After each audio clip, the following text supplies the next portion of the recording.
Hello friends, welcome to Sumitra stories Telugu. మనం ఈ వీడియోలో మణిద్వీప రహస్యం అనే స్టోరీ గురించి తెలుసుకుందాం. చాబూర్వ రాజ్యానికి రాజైన మందాక మహారాజు చాలా తెలివైనవాడు, మహా సైన్య సమృద్ధి కలవాడు. అందుకే అతని చుట్టుపక్కల ఉన్న అన్ని రాజ్యాల వారు అతనితో స్నేహాన్ని పెంచుకుంటారు, కానీ వైరాన్ని పెట్టుకోరు. అటువంటి మందాక మహారాజుకి ఏకైక సంతానం మార్తాండ విజయుడు. ఆ యువరాజు చిన్నతనం నుండి చాలా చురుకైనవాడు. అందుకే బాల్యంలో గురుకుల వాసంలోనే అత్యున్నత ప్రతిభను చూపి ప్రాథమిక విద్యల్లో ఉద్దండుడయ్యాడు. ఇప్పుడు అతను యవ్వనంలోకి వచ్చాడు.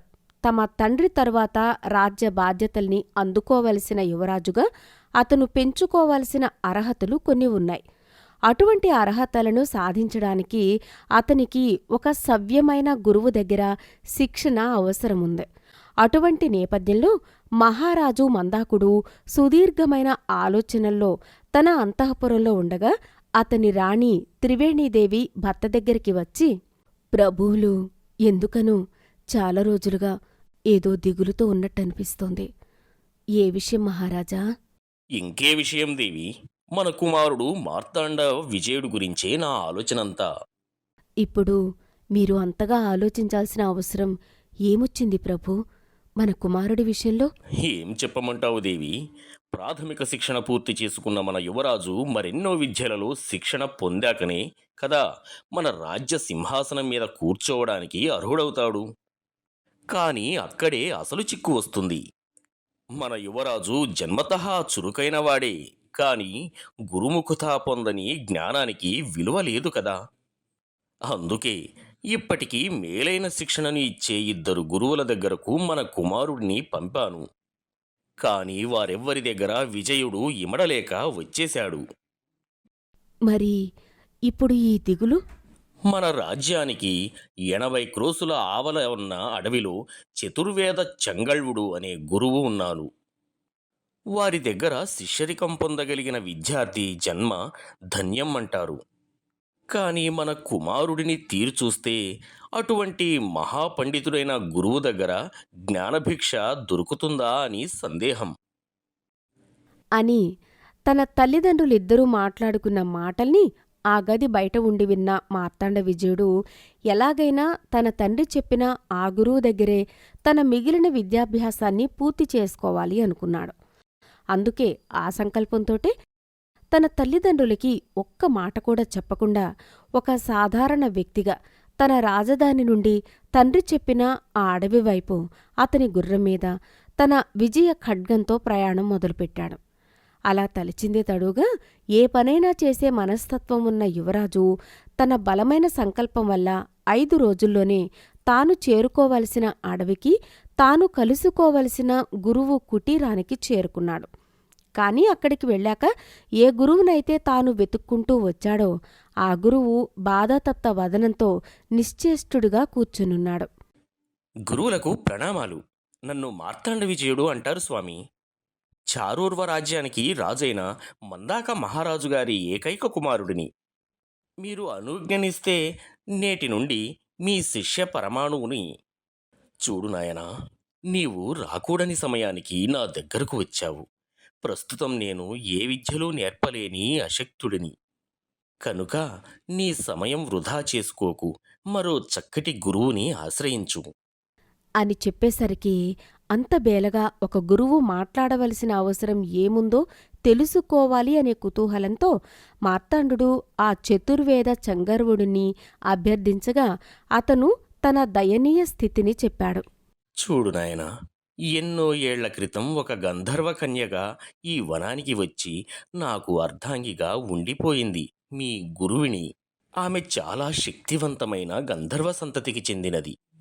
అందుకే ప్రతి పున్నమి నాడు ఆమె సువర్ణ సర్పంగా మారినప్పుడు ఆమె నెత్తిన ఉదయించే అరుణమణి చాలా విశిష్టమైనది, అమిత శక్తివంతమైనది. అటువంటి ఆ మణిని కేవలం దైవకార్యాలకు వాడితే త్రిమూర్తులనే కాదు, 14 భువనాలలో ఏ దేవతనైనా ప్రసన్నం చేసుకోవచ్చు. అలాంటి ఆ అపూర్వమైన మణి కోసం ఒక దుష్టవర్గం కూడా ప్రయత్నిస్తుంది. అందుకే రాబోయే పున్నమి నాడు ఉదయించబోయే ఆ అరుణమణిని దక్కించుకోవడానికి నా భార్యని ఒక దుష్ట గణం ఆవహరించింది. మణిద్వీపం అనే ఒక మాయాద్వీపానికి తీసుకువెళ్ళింది. ఎవరు స్వామి ఆ దుష్టుడు? నాకు చెప్పండి. నేను వెళ్ళి గురువిని వారిని క్షేమంగా తీసుకువస్తాను. అని మార్తాండు చెప్పడంతో చతుర్వేద చెంగల్వుడికి మళ్ళీ తన భార్య తిరిగి వస్తుంది అన్న ఆశ చిగురించింది. అందుకే మార్తాండుడితో, చూడు నాయనా, నీ వర్చస్సు, నీ ప్రవర్తన, మాట తీరు చూస్తే నువ్వు అసామాన్యుడిలా ఉన్నావు. కనుక నీకు నేను మాట ఇస్తున్నాను. వచ్చే పున్నమిలోపు నా భార్యని నా దగ్గరకు నువ్వు తీసుకురాగలిగితే నీకు అఖండమైన అపారమైన విద్యలని నేను నేర్పుతాను. తప్పకుండా గురుగారు.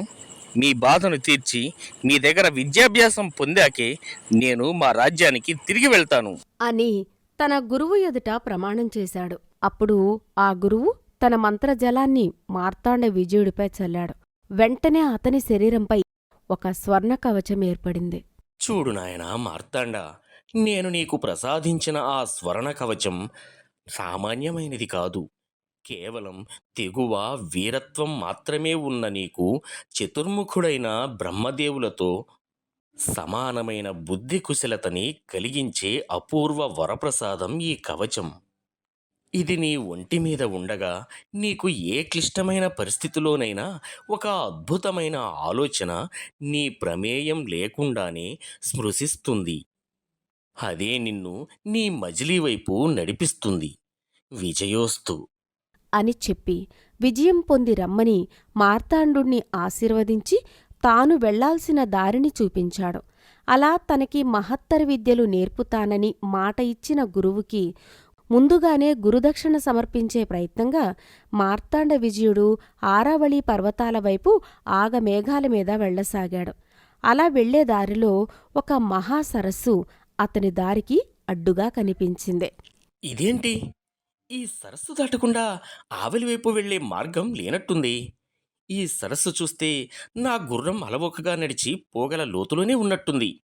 అనుకుని తన గుర్రాన్ని ఆ సరస్సుకి 10 అడుగుల దూరం వరకు తీసుకెళ్లాడో లేదో ఆ సరస్సులో ఉన్న లెక్కకి మించిన మొసళ్ళన్నీ ఒక్కసారిగా తమ తలల్ని పైకి లేపి చూడసాగాయి. ఒక్కసారిగా అన్ని మొసళ్ళని చూడ్డంతో ఒక్క క్షణం మార్తాండ విజయుడి గుండె జలధరించింది. అదే సరస్సుకి మధ్యలో ఒక మహాపద్మం ఒకటి చక్కగా వికసించి కనిపిస్తుంది. ఏంటి? నా మనసులో ఏదో ఆలోచన వస్తుంది. అది కూడా నా దగ్గర ఉన్న ఖడ్గంలో ఆ సరస్సు మధ్యలో ఉన్న పద్మాన్ని ఖండించమని చెబుతుంది.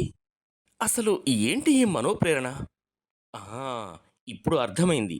గురువుగారు ఇచ్చిన ఈ కవచం క్లిష్టమైన సందర్భాల్లో పరిష్కారాలు నా మనసుకి స్పృశించేలా చేస్తుందన్నారు కదా! బహుశా అది ఇదేనేమో! అనుకుని తన దగ్గర ఉన్న ఖడ్గాన్ని ఆ పద్మానికి తగిలేలా విసిరాడు.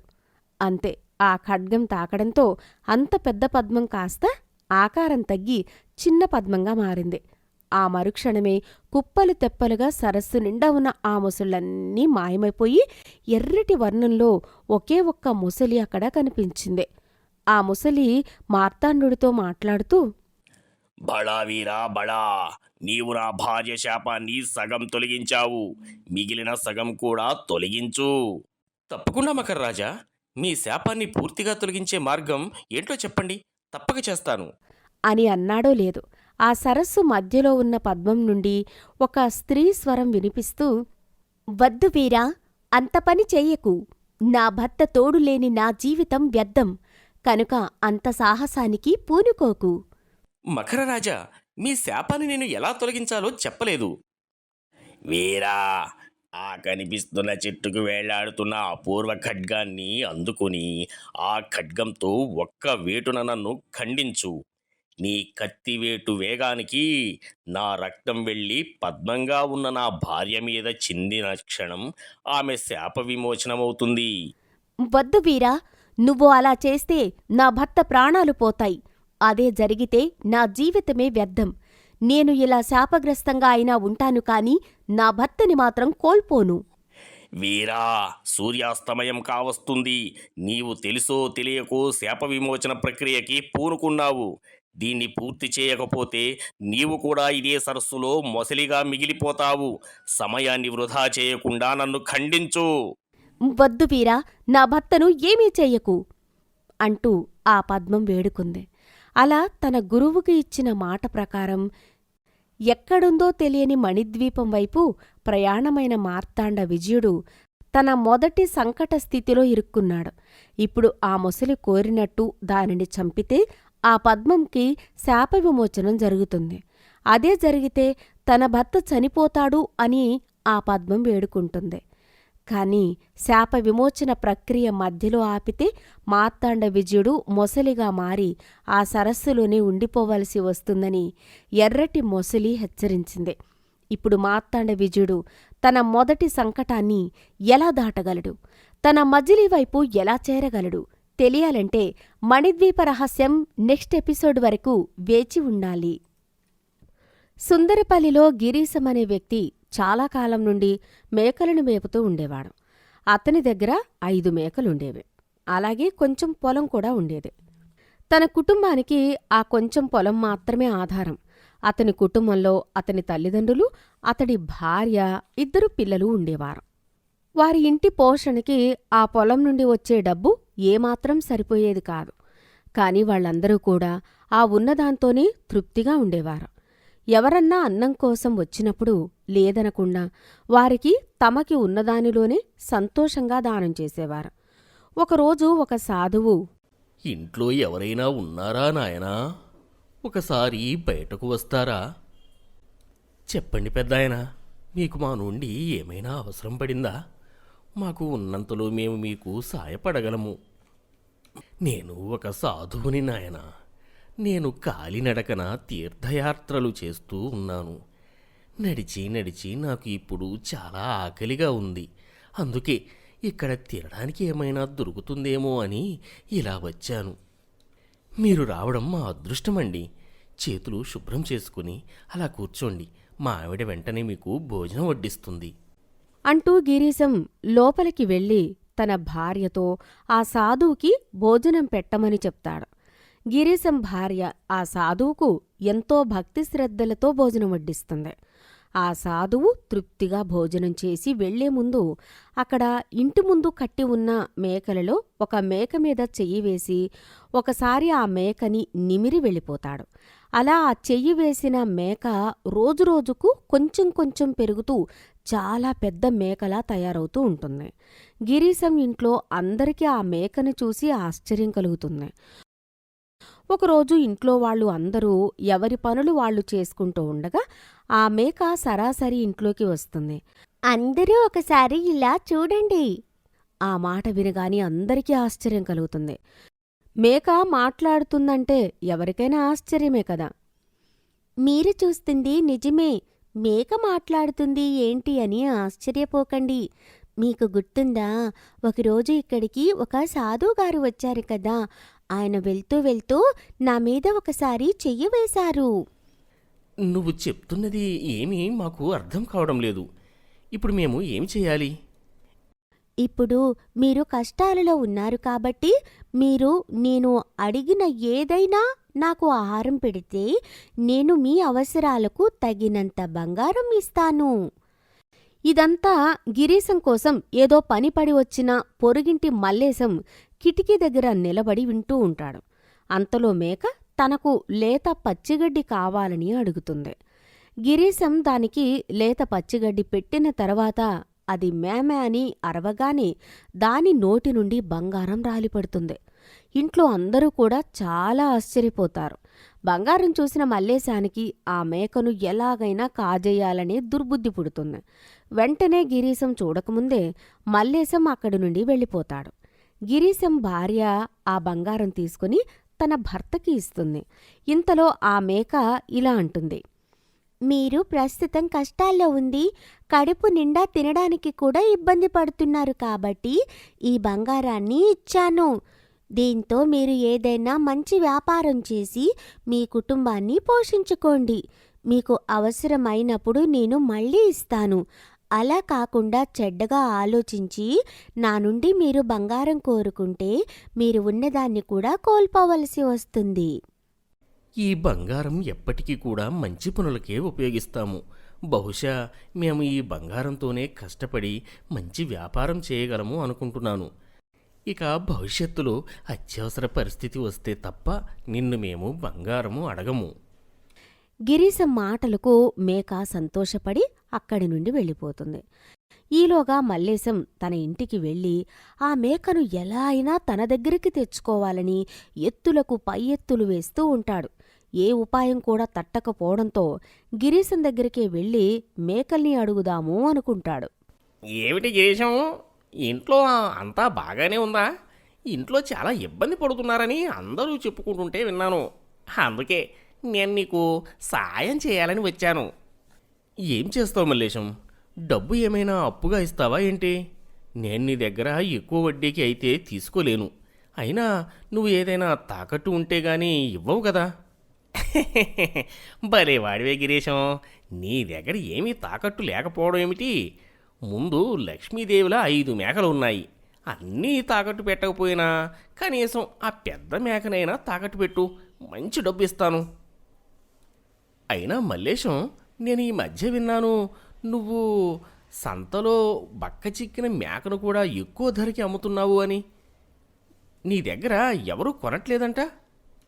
ఇంకా నువ్వు నా పెద్ద మేకను ఇంకా ఎక్కువ ధరకి అమ్మాలనుకుంటావు. ఎవడూ కూడా కొనడానికి ముందుకు రారు. ఎవరూ కూడా కొనకపోతే దీన్ని ఇంటికి తీసుకువచ్చి సరైన ఆహారం కూడా పెట్టవు. అందుకే నేను దీన్ని నీకు ఇవ్వాలనుకోవట్లేదు. నువ్విక బయలుదేరు. తన యుక్తి అక్కడ పారకపోవడంతో చేసేదేమీ లేక అక్కడి నుండి ఇంటికి వచ్చేస్తాడు. 2 రోజులు తిండి తిప్పలు లేకుండా బాగా ఆలోచించిన తరువాత ఒక దుర్మార్గపు ఆలోచన వస్తుంది మల్లేశానికి. రాత్రి ఆలోచన రాగానే ఎప్పుడు తెల్లవారుతుందా అని ఎదురుచూసి తెల్లవారిన వెంటనే ఆ ఊరిలోనే ఉండే మస్తానింటికి వెళ్తాడు. ఏమయ్యా మస్తాన్, బాగున్నావా? ఏం చేస్తున్నావు? సంతకి బయలుదేరుతున్నావా? అబే లేదు మల్లేశం గారు, పక్క ఊరి చెరువు దగ్గర మంచి లేదగడ్డి దొరుకుతుందని చెప్తే ఈ మేకని మేపడానికి తీసుకెళ్తున్నాను. నువ్వు భలే హాస్యంగా మాట్లాడతావు మస్తాన్ భాయ్. లేదంటే మంగలి చేతిలోని ఉండేది కత్తే కదా అని నేను ఆపరేషన్ చేస్తా అని బయలుదేరతా అంటే ఎలా ఉంటుంది? ఎవరు చేసే పని వాళ్లే చేయాలి. అయినా మీకు రావాల్సిన డబ్బు మొత్తం ఇచ్చేశాను కదా, మళ్ళీ ఎందుకు ఇలా వచ్చారు? అంటే నీకు ఒక 4 మేకలు డబ్బు లేకుండా ఇద్దామని వచ్చాను. మల్లేశం గారు, ఈ రోజుల్లో చిన్న పిల్లలు కూడా దొంగ చాక్లెట్ ఇచ్చి మీ అమ్మ దగ్గరకు తీసుకువెళ్తా అంటే నమ్మట్లేదు. అలాంటి పిల్లికి కూడా బిచ్చం పెట్టని మీరు 4 మేకలు నాకు ఉచితంగా ఇస్తారా? ధర్మప్రభువులండి మీరు. కొంపదీసి రాత్రి కానీ ఆ ధర్మరాజు కల్లోకి రాలేదు కదా? ఏ ఊరుకో మస్తాన్, నన్ను అలా పొగడకో. నాకు ఒక చిన్న సాయం చేసి పెట్టాలి అంతే. విషయం ఏంటంటే, నువ్వు ఆ గిరీశం దగ్గర ఉన్న పెద్ద మేకని తీసుకుని వచ్చి నాకు ఇస్తే నేను నీకు 4 మేకలు ఉచితంగా ఇస్తాను. అప్పుడు అర్థమవుతుంది మస్తాన్కి మల్లేశం లాభం లేకుండా ఏ పని చేయడని. అయితే ఆ మేక వెనుక ఏదో రహస్యం ఉందని అది చెప్తే కాని ఆ పని చేయనంటాడు మస్తాన్. ఇక చేసేది లేక తనకు ఆ మేక కోసం తెలిసిన విషయం మొత్తం మస్తాన్కి వివరిస్తాడు. అప్పుడు మస్తాన్ ఆ మేక నుండి వచ్చే బంగారంలో వాటా ఇస్తేనే ఆ మేకను తీసుకుని వస్తా అని చెప్తాడు. ఇక చేసేదేమీ లేక సరే అని ఒప్పుకుంటాడు మల్లేశం. ఈరోజు రాత్రికే ఆ పెద్ద మేకని తీసుకువస్తా అని చెప్పి బయలుదేరతాడు మస్తాన్. ఈలోగా మల్లేశం తన పనోళ్లను పంపి చుట్టుపక్కల 4 ఊర్లలో ఉండే లేత పచ్చగడ్డిని తెప్పిస్తాడు. మస్తాన్ ఆ రాత్రికి ఎవరూ చూడకుండా వెళ్ళి గిరీశం ఇంటి బయట కట్టేసి ఉన్న ఆ పెద్ద మేకని మల్లేశం దగ్గరికి తీసుకుని వస్తాడు. ఇదిగో మల్లేశం గారు, నేను మేకని తీసుకువచ్చాను. త్వరగా బంగారం ఏదో ఇచ్చేస్తే నేను వెళ్ళిపోతాను. అరే తొందరపడకు మస్తాన్, ముందు మనం దీనితో మాట్లాడి దీనికి ఇష్టమైనది ఏదైనా పెట్టాలి కదా. సరే మాట్లాడండి, నేను ఎక్కడే కూర్చుంటా. ఏవండి పెద్ద మేక గారు, మీరు గిరీశం ఇంట్లో చెప్పేటప్పుడు విన్నాను. వాళ్ళ కుటుంబం కష్టాల్లో ఉంది కాబట్టి సాయం చేస్తున్నా అని చెప్పారు. మీకు ఒక విషయం చెప్పనా? నేను కూడా చాలా కష్టాల్లో ఉన్నాను. ధర్మ వడ్డీ కింద అందరికీ 10 రూపాయల వడ్డీకే ఇస్తున్నాను. అయినా ఎవరూ కూడా సమయానికి డబ్బు ఇవ్వట్లేదు. అయినా కూడా నేను ఎవరిని ఇబ్బంది పెట్టట్లేదు. వాళ్ళు తాకట్టు పెట్టినవి జప్తు చేసుకుంటున్నా అంతే. దీనిలో నా తప్పు ఏమైనా ఉందా? అస్సలు లేదు. అయినా ఇప్పుడు నన్నెందుకు తీసుకొచ్చావు? కష్టాల్లో ఉన్నా అని చెప్పాను కదా. నేను ఇప్పటి వరకు వడ్డీల మీద సంపాదించిందంతా నా మనవల వరకు మాత్రమే సరిపోతుంది. మరి నా కొడుకు మనవలు, వాడి కొడుకు మనవలు ఇబ్బంది పడకూడదు కదా. అందుకే నువ్వు కాదనకుండా నేను అడిగిన బంగారం ఇవ్వాలి. నేను బంగారం ఇవ్వాలి అంటే నీకు షరతు కూడా తెలిసే ఉంటుంది కదా. నాకు కావాల్సినవి నువ్వు నాకు పెట్టాలి. అయ్యో, అది నాకు తెలీదా? నీకు లేత పచ్చిగడ్డి అంటే ఇష్టం. అందుకే 4 ఊర్ల నుండి తెప్పించాను. ఇదిగో తిను. నాకు ఇప్పుడు పచ్చగడ్డి కాదు, మీ ఇంట్లో ఉన్న మొత్తం బంగారం కావాలి. అది ఇస్తేనే నేను నీకు బంగారం ఇవ్వగలను. ఆ పెద్ద మేక ఈ మాట అనగానే మల్లేశానికి ఏం చెయ్యాలో అర్థం కాలేదు. కాని కొంచెం పచ్చగడ్డి తింటేనే గిరీశానికి అంతా బంగారం ఇచ్చింది కదా. నా దగ్గర ఉన్న బంగారం తింటే ఇంకా ఎక్కువ ఇస్తుందని ఆశపడి తన దగ్గర తాకట్టు కోసం వచ్చిన మొత్తం బంగారం కూడా తెచ్చి ఆ పెద్ద మేకకు పెడతాడు. ఆ పెద్ద మేక ఆ బంగారం మొత్తం కూడా తినేస్తుంది. మల్లేశం ఆసక్తిగా ఎదురుచూస్తుంటాడు ఆ పెద్ద మేక బంగారం ఎప్పుడిస్తుందా అని. మేక ఆ బంగారం మొత్తం తినేసి కొంతసేపటికి ఇల్లు మొత్తం ఒక గదిలో నుండి ఒక గదిలోకి తిరుగుతూ తన విసర్జనలతో ఇల్లు మొత్తం చికాకు చేస్తుంది. మల్లేశానికి పట్టరాని కోపం వస్తుంది. ఆ మేకను కొట్టడానికి కర్ర తీసేలోపు అక్కడికి పోలీసులతో గిరీశం వస్తాడు. నువ్వు నన్ను మేకను అడగడానికి వచ్చినప్పుడే అనుకున్నాను నువ్వు ఇలాంటి పని ఏదో చేస్తావని. అందుకే నా జాగ్రత్తలో నేనున్నాను. నిన్ను గమనిస్తూనే ఉన్నా. నీకు బుద్ధి రావాలనే ఇప్పటి వరకు ఆగాను. అయ్యో, నన్ను క్షమించు గిరీశం. ఆ పెద్ద మేక తిన్న బంగారంలో నేను కష్టపడి సంపాదించింది కూడా ఉంది. కనీసం అదైనా ఇవ్వమను. నా కుటుంబానికి పనికి వస్తుంది. మల్లేశం గిరీశాన్ని ప్రాధేయపడిన తర్వాత ఆ పెద్ద మేక తను తిన్న బంగారం మొత్తం తిరిగి ఇచ్చేస్తుంది. ఇదంతా చూస్తున్న మస్తాన్ తను ఎక్కడ పోలీసులకు దొరికిపోతానో అని మెల్లిగా అక్కడి నుండి జారుకుంటాడు. అక్కడికి వచ్చిన పోలీసు మల్లేశాన్ని జైలుకు తీసుకువెళ్తాడు. గిరీశం తన మేకని తీసుకుని ఇంటికి వెళ్ళిపోతాడు. అలా ఆ పెద్ద మేక గిరీశం కుటుంబానికి సాయంగా ఉంటుంది. నీతి: మనకు ఇక్కడ మంచి లభించినా చెడు లభించినా కూడా అది మనం చేసుకునే కర్మల ఫలితంగానే ఆధారపడి ఉంటుంది. చెడ్డవానికి సుఖం లభించినా కూడా అది ఎప్పటికీ శాశ్వతం కాదు. కథ చివరి వరకు చూశారు అంటే ఎంతో కొంత నచ్చే ఉంటుంది. వీలైతే లైక్ చేయండి, కుదిరితే షేర్ చేయండి. మరిన్ని కొత్త వీడియోస్ కోసం మన సుమిత్ర స్టోరీస్ ఛానల్ని సబ్స్క్రైబ్ చేసుకోండి.